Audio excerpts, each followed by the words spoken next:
Welcome to CGN Mission and Methods podcast. This is Pastor Nick Cady. I'm joined by Pastor Brian Brodersen, and we just finished up season 4 of the podcast recently. We were interviewing all the members of the CGN executive team and getting to know them and their stories a little bit better.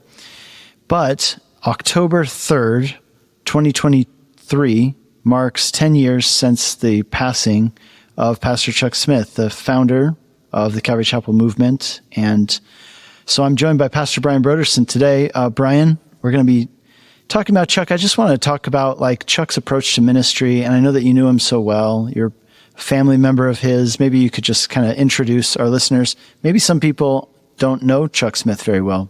What would you want them to know about him? Yeah, well, great to be with you, Nick.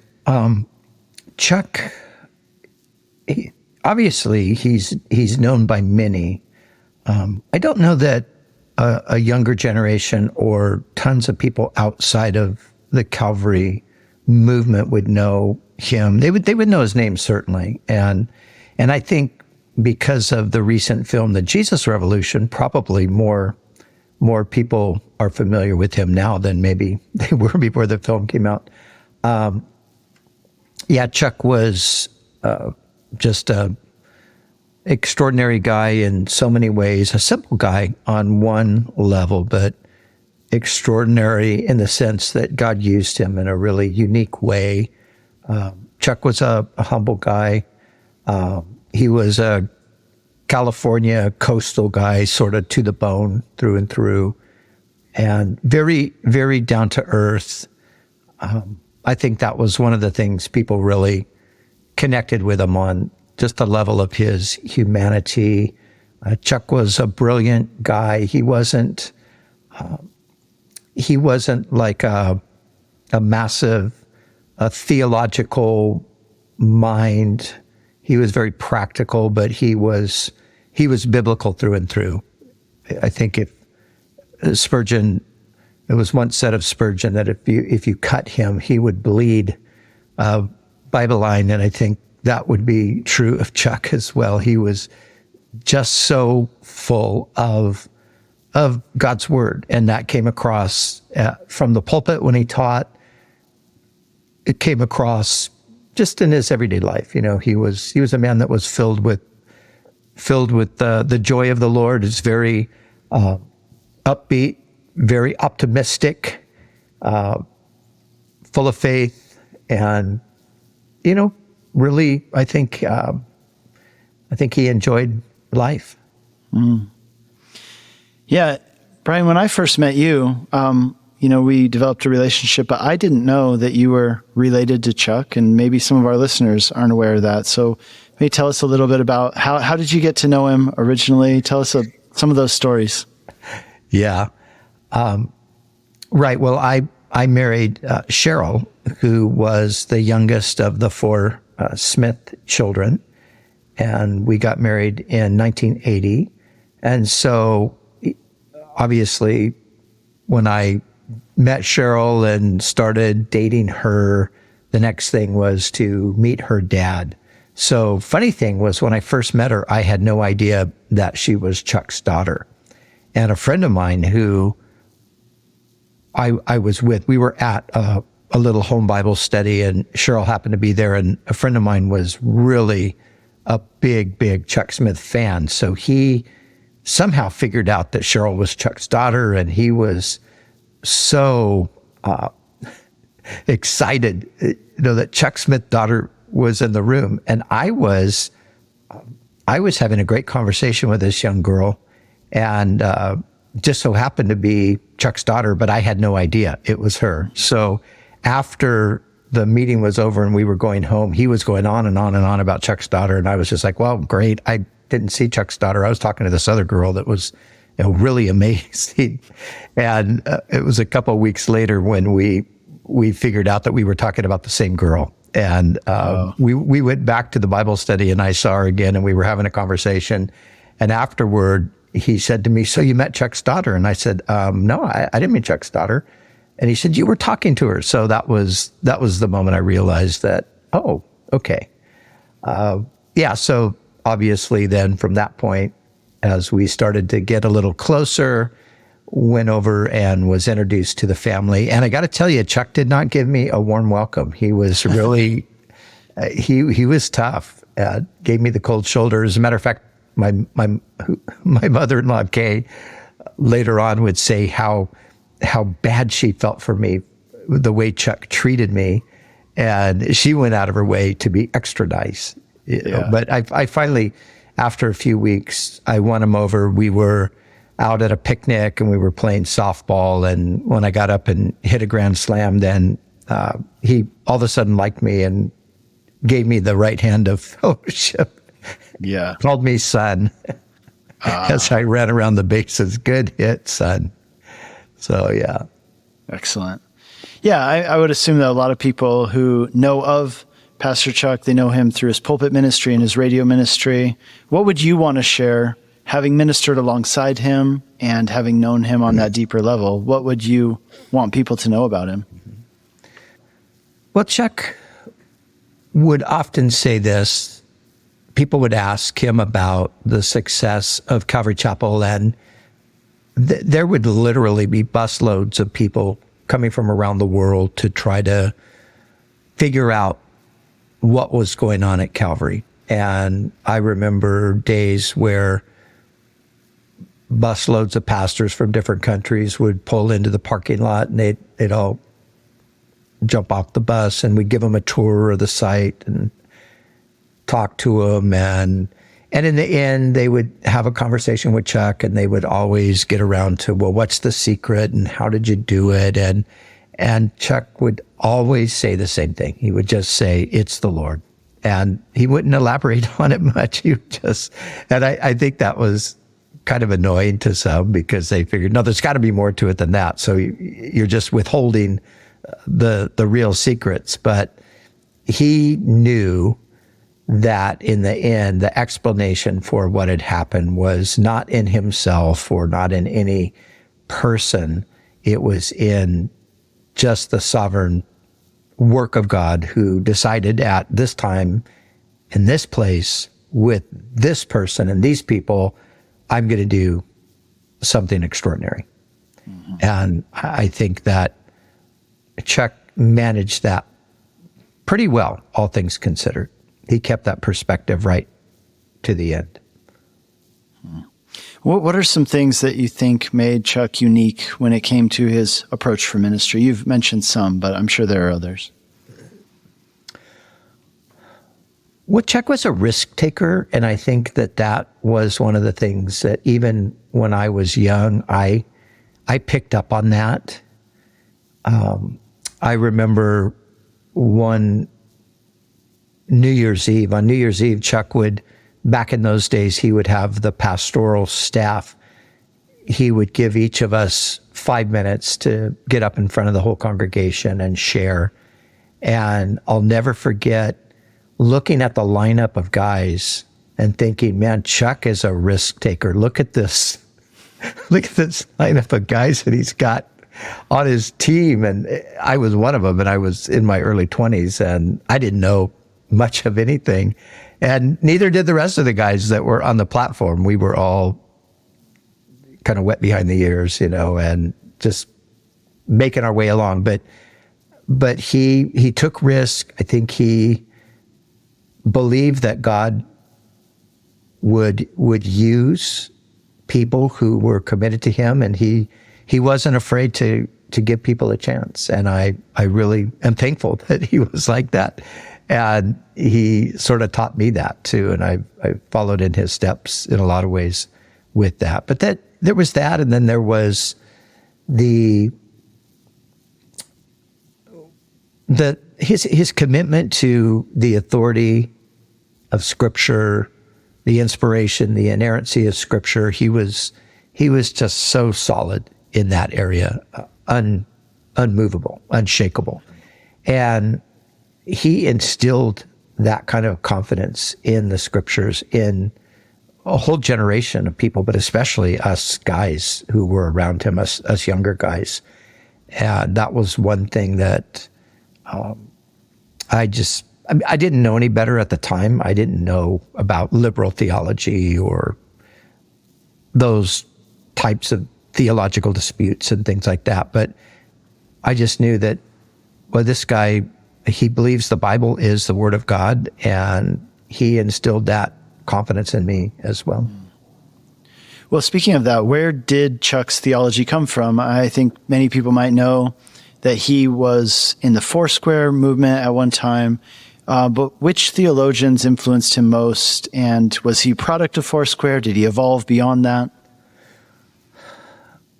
He was a product of Foursquare, and he was influenced by two professors. Chuck went through Life Bible College and received his bachelor's degree from Life Bible College, and he was greatly influenced by two professors, Van Cleef and the other one's name slips my mind right now.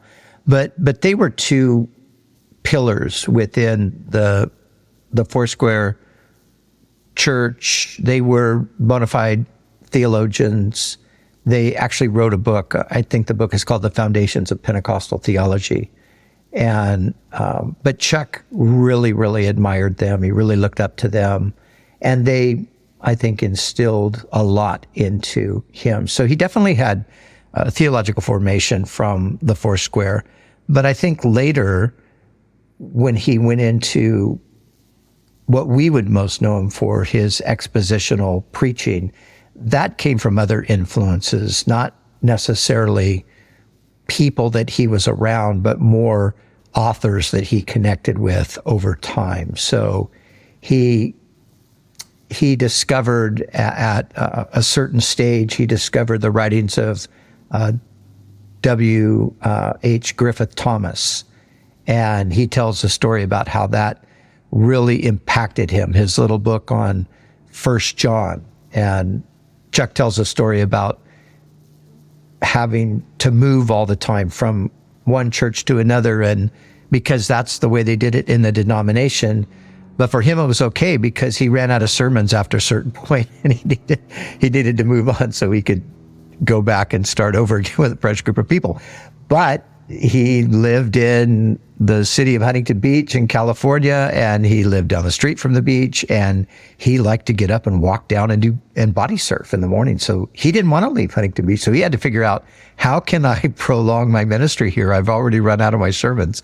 Well, he stumbled across Griffith Thomas somehow, and this book on the Apostle John, I have the book in my library, it gave him a series of sermons through 1 John.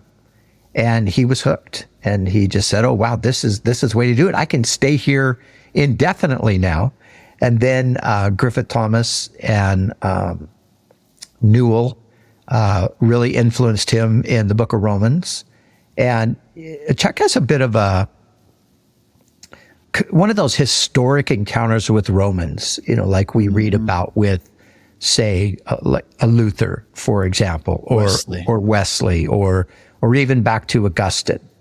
Chuck had one of those types of things where he grew up in Pentecostalism. He grew up in a fairly legalistic system and didn't really have any idea of the depth of the grace of God. And so it was through the influence of Griffith Thomas and his teaching on Romans and Newell that really impacted him and changed him, and then gave him preaching material as well. Mm-hmm. Chuck's favorite. So he was really influenced by the Bible guys, guys who like G. Campbell Morgan and H.A. Ironside and who else? All the guys with their initials in front of their last name. He was influenced by those guys greatly. But Campbell Morgan was his man. He was his go-to guy. He loved Campbell Morgan and would glean a lot from him. He really appreciated Lloyd Jones as well, and actually had an opportunity to meet Martin Lloyd Jones, to go to London and visit with him. Lloyd Jones sent an emissary to California a man named Richard Bennett, and he told Richard, go to California and find Chuck Smith, because I think revival. Now remember, Lloyd Jones preached that classic series of sermons in 1959 on revival that became his book, Revival. And Lloyd Jones thought that what was happening in California was what he had written about, preached on, and longed for. So that was pretty fascinating. Wow, that's amazing. Yeah, he loved Barclay too. And he loved the, Barclay tended toward some theological liberalism, but he loved the brilliance of Barclay. He loved the background studies, the language component, and all of that. So yeah, and he just sort of passed all that stuff on. When I was a young guy in ministry, he one day just gave me about 500 books and just said, here you go. Wow. These are yours. And I still have probably most of them today. And all of the people I just mentioned were part of that. Wow. One thing I remember listening to Pastor Chuck teach is that he seemed to be, like you mentioned how he was genuinely moved by the teaching of the grace of God.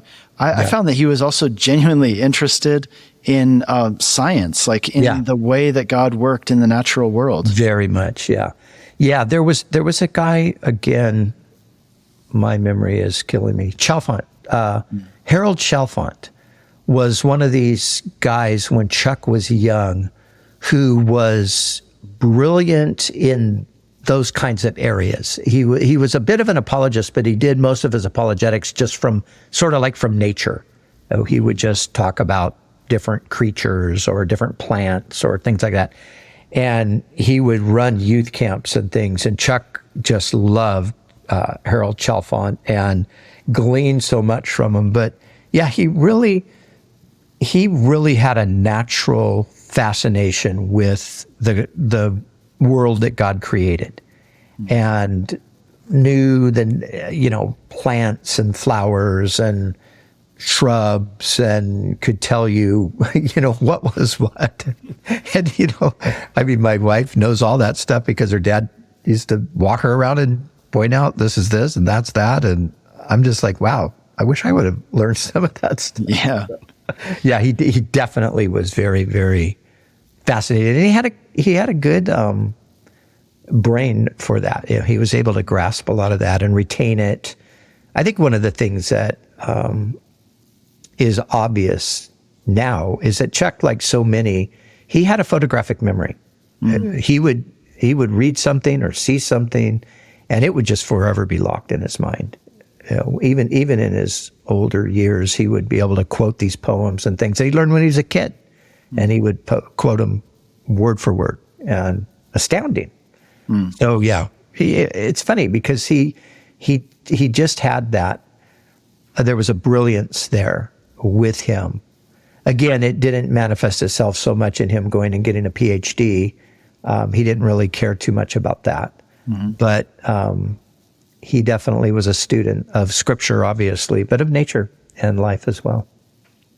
Yeah, I'm just curious, as a preacher myself, how did he preach? What were his notes like? Did you ever see them? Oh yeah, I saw him a lot. Yeah, they were generally, I think I've seen your notes. I think they're similar. He would do an introductory paragraph, and then he would do 3-point sermon, 5-point sermon, 7-point sermon, something like that. Mm-hmm. Sundays, a lot of people think that Chuck taught verse by verse through the whole Bible, Genesis to Revelation. He did do something like that, but it wasn't exactly that. But he always did that in the evening for a much smaller group of people, really. On Sunday mornings, Chuck preached sermons. He preached expositional sermons always, of course, from a biblical text.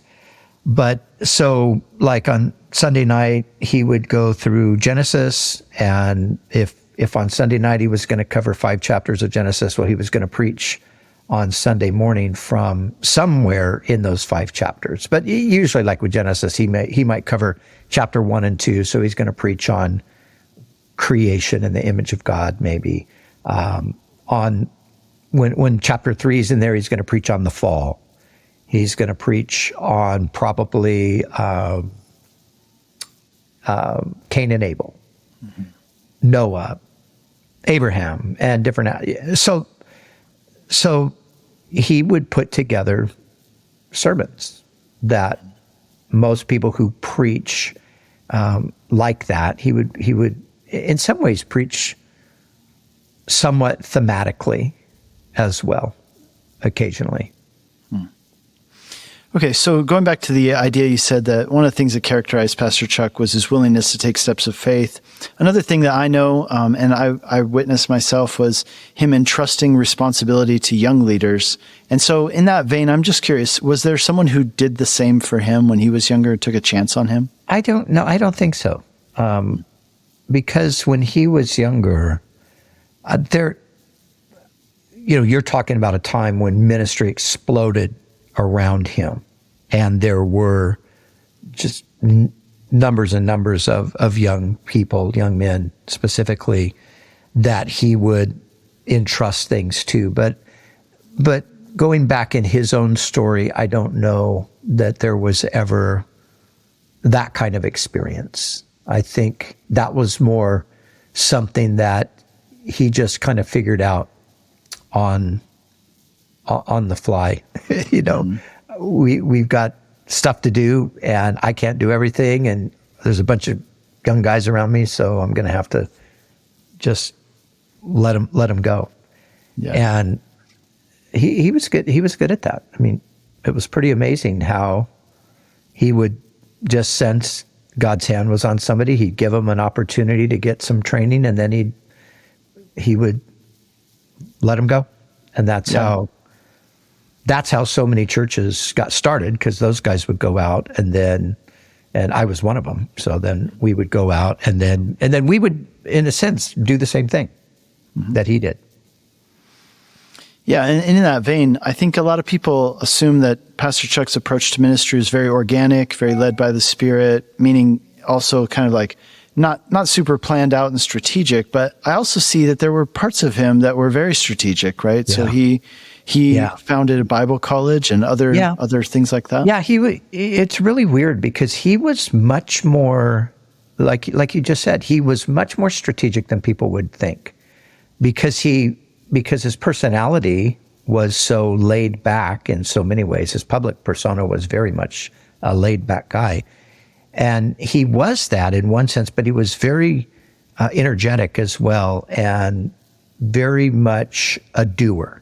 Chuck was a doer. He was going to do something, and he was a visionary. He had a vision for something, and he was going to see it through. And the Lord would, as is often the case, the Lord would surround him with people that were able to carry out the vision. So he would have the vision, like a Bible college, for example. He has a vision for a Bible college. He's not going to stop what he's doing and go run a Bible college, but he's going to find the right people and put them in place to be able to do it. So, just a funny little thing, and you might have heard this, Nick. A lot of Calvary chapels have a reputation of not paying too close attention to the clock.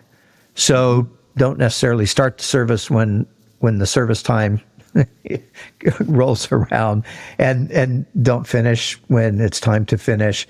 Chuck was a stickler for stuff like that. I was with him for years. We would be backstage. He would have his wristwatch set to the atomic clock, and the second that second hand struck, say 9:30, because we had a 9:30 service, we were walking on the platform at that moment. And I'll give you one example. One time I preached, and I preached a little longer than I should have apparently, and he gave me the riot act. How could I be so insensitive to not finish on time? And look at all these people, and you're going to create a traffic jam in the parking lot. And he was really bent out of shape at me about that. So, but that was him. He was very much, he was very meticulous about certain things. It's funny, some things he was very casual about, and then other things he was a stickler for a lot of things. It's funny. My staff tells me the same thing, but I'm sure I have different things that I'm a stickler about than they do. But there are certain things that I care about a lot and some things that I let slide. And I tried to tell them the other day, I said, that's the mark of a genius. And I don't think they were convinced, to be honest. I'm still trying to work on that. So, yeah, right. Yeah. And, one thing, Chuck, was, somebody said that he pinch a penny so hard that Lincoln's eyeballs would bulge. And so he was very, very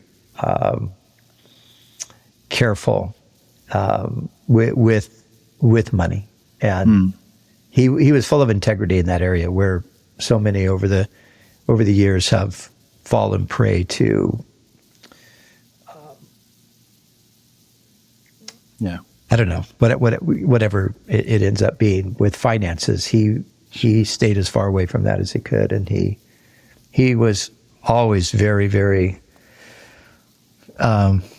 concerned and meticulous about the church finances. But as a pastor, having been a pastor of a smaller church and then seeing that explosive growth, one thing I'm curious about: how did Chuck do pastoral care? I mean, if someone called the office, could they make an appointment with him? Did he ever do hospital visits? Yeah, he did. He did all of that. He wasn't one. He didn't really like the come into my office and let me counsel you. Because he was too fidgety. He wanted to be moving. He wanted to be doing something productive. So he wasn't that good, like make an appointment and come in. I think most people that came to see him usually had a very specific thing. Anything ministry wise, of course, he was happy to see guys and encourage them in their ministries and stuff. But the one thing that he really did do extraordinarily well is he was very compassionate and sympathetic. And so if there was a real need, if there was a death in the family, or if there was some serious kind of situation, he was right there for that stuff all the time. He was very, very faithful. He would go to the hospital at midnight to be with a family. If maybe somebody was in a car accident and somebody died, and he would be with the family. So he was very good at that. But again, he wasn't the kind of guy to have a schedule like book me from 9 to 5 with 5 different counseling appointments, and I'll be happy to sit behind my desk. And he didn't so much like that. As a matter of fact, when I returned from England and joined him, he said, "Okay, now you like to do that with people. I'm tired of it. So you do that stuff, and he was actually doing some construction work on my house at the time. He said, and I'm going to do this kind of stuff." I said, "Okay, that's fine." Wow. Well, on maybe a more serious note, having been leading this, wonderful, fruitful ministry, were there any struggles, internal battles that he faced as a pastor? I can't imagine that anyone could be a pastor and not face internal battles. So I'm curious about those, and how did he work through them? He did. But there was that side of Chuck there was a side of him that was very private in a lot of ways. I had access to him because I was in his house. I lived with him. My wife's his daughter, my kids are his grandkids, so I would see him in contexts that most people would never see him in. But he still was a person who kept his cards close to his chest, so to speak. But there were times when he went through difficulties. Chuck it's funny because nowadays we think of him as just this wonderful, amazing guy who everybody loved. Chuck faced tons of criticism over the years of ministry. He was slandered up one side and down the other. And there were times that would weigh on him. It did bother him at times, those kinds of things. And I think any kind of family difficulty, of course, would weigh on him heavily, like it does for any of us who go through family struggles.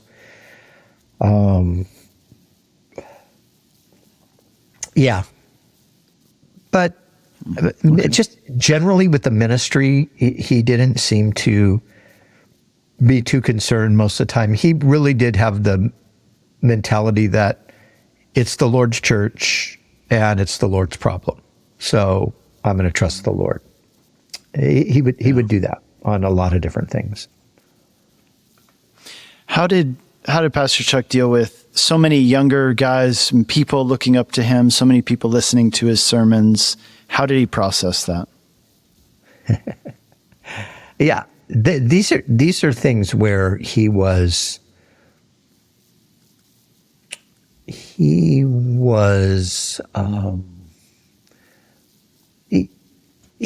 didn't express himself too much about those kinds of things. From an observer's point of view, I could say that he absolutely, I think he loved the idea of young people, especially serving the Lord. So he was always ready to give a word of encouragement to anybody who talked to him about their wishes, their desires to serve the Lord.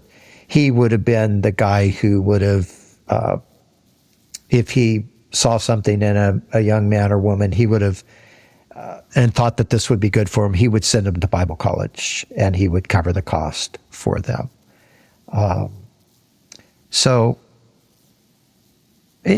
From the beginning of the revival, there were so many young people around him. I think it just became almost part of his personality, he just sort of lived in the ministry, like 24/7. There was hardly a time when I was ever with him out in public that somebody didn't know him, and not only knew him, but wanted to talk to him for a minute and wanted to tell him either how much he touched their lives or how difficult their lives are and if he could pray for them. I mean, he really, and he did. It just, he was Pastor Chuck in that sense. He was very much like 24/7. He was a pastor. Mm-hmm. How did Pastor Chuck handle theological diversity amongst his peers? How was his attitude towards those who shared different views than him? Chuck was really gracious. I think a lot of, as time has passed, of course, we're talking now 10 years after Chuck's passing, but even toward the end of his life, maybe the last 10 years of his life, there was a lot of controversy that developed within our own movement and struggles and difficulties. And some people wanted to sort of paint Chuck as this dyed-in-the-wool Calvary guy who didn't really think highly at all of people outside of the movement. But Chuck was way, way more gracious and broader than that. He had lots of associations with guys outside. Back here in the area, I live in Costa Mesa. Chuck would have been friends with the Presbyterian pastor, the Episcopal Church, the Lutheran, the Pentecostal. He would have had relationships with all of these guys. In some cases, it went back decades. He would have known these guys from the time when they were all struggling ministers at a certain season. And theologically, Chuck was very much, had his convictions, but I never saw Chuck try to force his convictions on anybody or insist that they needed to believe like he did. Walter Martin, some people will know that name. Walter Martin was notoriously post-trib. And a lot of people tried to pit Chuck and Walter Martin against each other because Chuck's pre-trib and all of that. But Chuck and Walter Martin were friends. They hung out and enjoyed each other's presence and things like that. So, yeah, he was happy with his theology, but was happy for other people to hold different theology. I mean, he would oftentimes go on Trinity Broadcasting Network back in those days. TBN has changed considerably in our day, but back in those days, there were some pretty wild things going on there and some, quite honestly, some kind of wacky people. And Chuck would go, and people would be mad at him for going, but he would go. he would just, be a presence there. And he was friends with Paul Crouch. I mean, they had they weren't like buddies, like they hung out, but he was respectful and gracious to him. Yeah. All right. Last question for you. Yeah. Did Chuck ever watch Cheers or Frasier? What I'm getting at is I want to know what was his impression of Kelsey Grammer? Well, 100% for sure, Chuck never watched Cheers. Chuck never watched anything unless it was a football game, really. Okay. Who's his football team? That was his go-to TV programming. I think, although, I think Chuck, the gracious person that he is, I think he would have just been honored that Kelsey Grammer played him. And I don't think that he would have necessarily said, "Oh, I'm not like that." Or he might have thought that to himself, but he would have never said it publicly, because I think he would have just been thankful that somebody like Kelsey Grammer would step in and play that role. So I think he would have been very happy to commend Kelsey for his effort to play him in the movie. Yeah, some of the critiques I heard from people, and I'm curious what your thoughts are, is that, and I'm sure there's the whole aspect of the cinematic thing, the storytelling part, but a lot of people I talked to said that Chuck was a lot more jovial than was portrayed in the movie. Yeah, well, that's for sure. And Kelsey played him in a way. I think for what it is, it's fine, but it wasn't. Chuck was not pensive in the sense that he wasn't a person who was uncertain about what he was doing or where he was going. I think in the movie, Chuck comes off as a little bit kind of not knowing what to do at the time, and in the film, the Lonnie Frisbee character sort of leads Chuck by the hand to, let me help you. That was not at all characteristic of Chuck. Chuck was very much a guy with tons of vision, and he knew where he was going, and he was going to get there, and he didn't need anybody to take him by the hand and lead him. So I think that would be, and I think even the guys who made Greg Laurie, I think, would say the same thing. That's the Chuck we knew. He was. Chuck was in charge. So. Well, cool. I'm sure that we could go on and share lots more, but thank you so much, Brian, for the time today and for sharing these thoughts, kind of giving us a little bit of your insight into who Pastor Chuck was. Yeah, my pleasure. Thanks, Nick.